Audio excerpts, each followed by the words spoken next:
നമസ്കാരം. നിങ്ങൾക്കൊരു പ്രശ്നം ഉണ്ടായിക്കഴിഞ്ഞാൽ നിങ്ങൾ വളരെ വേണ്ടപ്പെട്ട ഇമോഷണലി നിങ്ങളോട് കണക്റ്റഡ് ആയിട്ടിരിക്കുന്ന ആൾക്കാരോട് ഷെയർ ചെയ്യാതിരിക്കുന്നത് എപ്പോഴും നല്ലത് കേട്ടോ.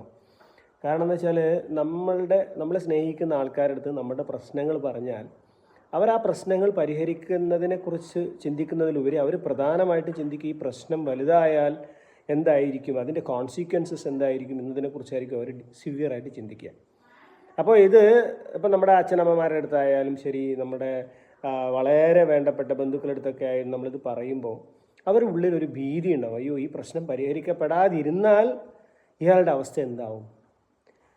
ഇപ്പം ഒരു ഉദാഹരണം പറയുകയാണെങ്കിൽ, ഇപ്പം വിവാഹം കഴിച്ചിപ്പോൾ ഒരു കുട്ടീനെ വീട്ടിലോട്ട് അയച്ചു, ഒരു പെൺകുട്ടീനെ വീട്ടിലോട്ട് അയച്ചു. കുറച്ച് ദിവസം കഴിയുമ്പോൾ ആ കുട്ടി വീട്ടിലോട്ട് തിരിച്ചു വന്ന് അമ്മയുടെ അച്ഛൻ്റെ അടുത്ത് പറയാണ്, അങ്ങനെ ഞങ്ങൾ അവിടെ ചെറിയ പ്രശ്നങ്ങളൊക്കെ ഉണ്ടായി, ഹസ്ബൻഡുമായിട്ട് ഒരു പ്രശ്നമുണ്ടായി, ഹസ്ബൻഡിൻ്റെ വീട്ടുകാരായിട്ട് പ്രശ്നമുണ്ടായി എന്നൊക്കെ പറഞ്ഞ് ആ കുട്ടി തിരിച്ച് വീണ്ടും ഭർത്തൃഗൃഹത്തിലോട്ട് പോയാലും ഈ പ്രശ്നങ്ങളെക്കുറിച്ച്, ഈ കുട്ടി പറഞ്ഞ പ്രശ്നങ്ങളെക്കുറിച്ച് വളരെ ഗുരുതരമായി അവളുടെ ജീവിതം ഇനി എന്താവും എന്നുള്ളത് ആകുലതയിലായിരിക്കും ഈ അമ്മയും അച്ഛനും ഉണ്ടാവുക.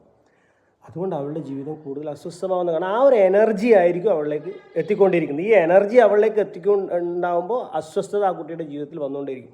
സത്യത്തിൽ ഇവർ ആഗ്രഹിക്കുന്നത് എന്താണ്? ആ കുട്ടിയുടെ ജീവിതം വളരെ മനോഹരമാവുന്നതിനെക്കുറിച്ചും സന്തോഷത്തിൽ ജീവിക്കുന്നതിനെക്കുറിച്ചൊക്കെയാണ് അവർക്ക് ശരിക്കും പറഞ്ഞാൽ വേണ്ടത്. പക്ഷെ ചിന്ത പോകുന്നത് ഈ പ്രശ്നം ഗുരുതരമായാൽ വരാൻ പോകുന്ന കോൺസിക്വൻസസിനെ കുറിച്ചിട്ടായിരിക്കും ഈ മാതാപിതാക്കൾ ചിന്തിക്കുന്നത്.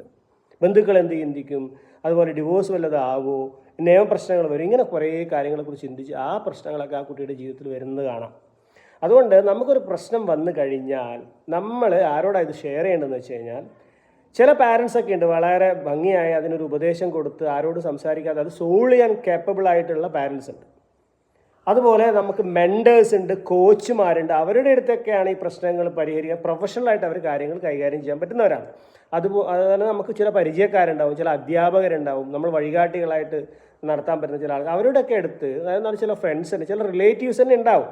അവരുടെ അടുത്തൊക്കെ നമ്മൾ ഈ പ്രശ്നങ്ങൾ പറയുകയാണെങ്കിൽ അവർ പരിഹരിക്കാനുള്ള സൊല്യൂഷൻസ് തരും. അവരൊരു നെഗറ്റീവ് എനർജി അല്ല നമ്മളിലേക്ക് വൈബ്രേറ്റ് ചെയ്ത് തരുന്നത്. ഇപ്പോൾ ഈ സ്നേഹിക്കുന്നവരുടെ അടുത്ത് പറഞ്ഞു കഴിഞ്ഞാൽ, ഇമോഷണലി കണക്റ്റായ അവരുടെ അടുത്ത് പറഞ്ഞു കഴിഞ്ഞാൽ അവരെപ്പോഴും ആ പ്രശ്നം സിവിയർ ആയാൽ എന്തായിരിക്കും എന്നതിനെക്കുറിച്ച് ചിന്തിച്ചിട്ടുള്ളൊരു എനർജി നമ്മളിലേക്ക് തരുമ്പോൾ ആ എനർജി നമ്മളിൽ മാനിഫെസ്റ്റ് ആവും. അത് നമ്മൾ പ്രശ്നങ്ങൾ കൂടുതൽ ഗുരുതരമാകും.